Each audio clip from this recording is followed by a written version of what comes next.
Good evening, fight fans, and welcome to Fight Week on Fox, brought to you by Musashi. My name is Niko, Pajarillo, and I'm joined by rising Aussie star Josh Culibao and Australia's second ever UFC champion, Alexander Volkanovski.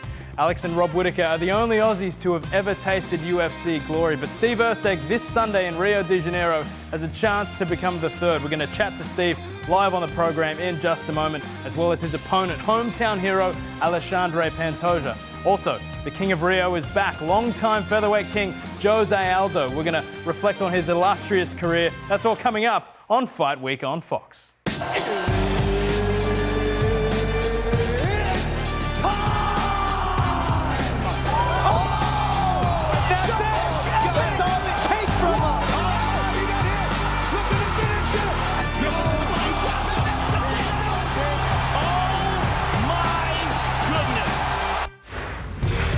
Gents, thanks very much for your time. Now, Alex, we'll begin with you.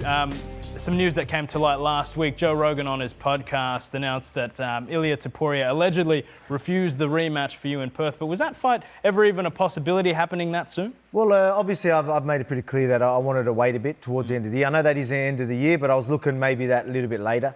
But yeah, we've obviously questions were asked about, what was I gonna fight on the Perth card. A lot of media were saying, they're thinking, obviously I went over there and I was the face of the event when I went over there and did the announcement. So I'm guessing a lot of people thought I was going to be on there. So he was even getting asked questions about it. So he did an interview. I reckon that's where Joe Rogan got this. Whether he got inside information, I don't know.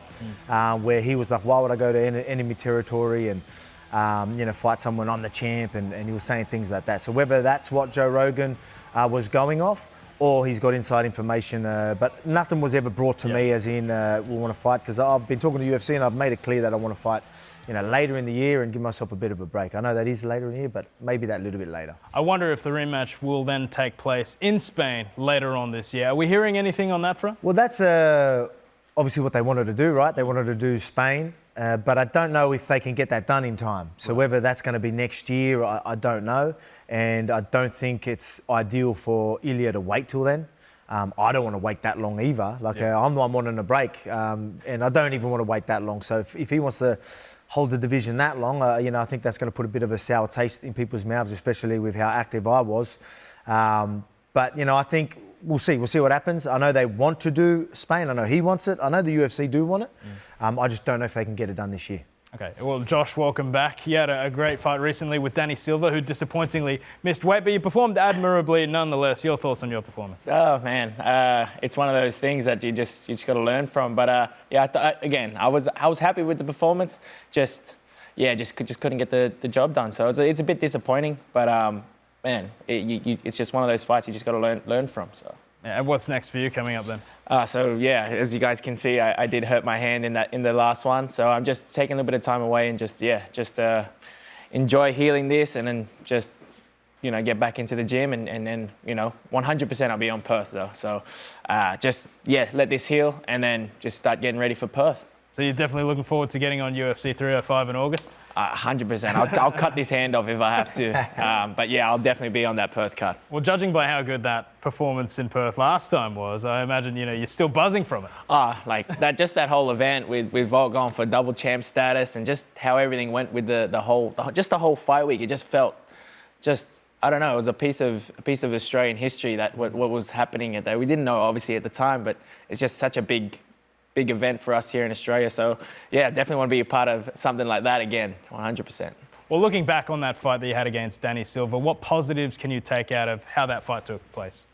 I know that when it comes push to shove, and I get pushed back and I get hit and I get hurt, I can go along with that. I can push through. I can when it gets tough, I can keep going. So that gave me a little bit of insight of sometimes you just need to be reminded as well that you got that mongrel in you. So. Have you been enjoying the time off? Obviously, you got the little one. You still training, trying to do other stuff, or are you trying to have a little bit of a break? Nah, I'm always training. Yeah. All year round, I'm always training.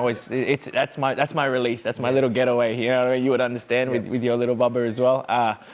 Having the baby, it's nice to do that, but I'd go insane if that's all I had to do. I get to the gym, that's my sort of release. I get to release all the bad energy and come home feeling a lot better about myself, you know? A bit of balance, you know Yeah, what I mean? exactly. So we're going to do the sessions, obviously, being the dad life, all that sort of stuff. Yeah. But, you know, obviously we're still fighters, That's right? it. Well, that's it.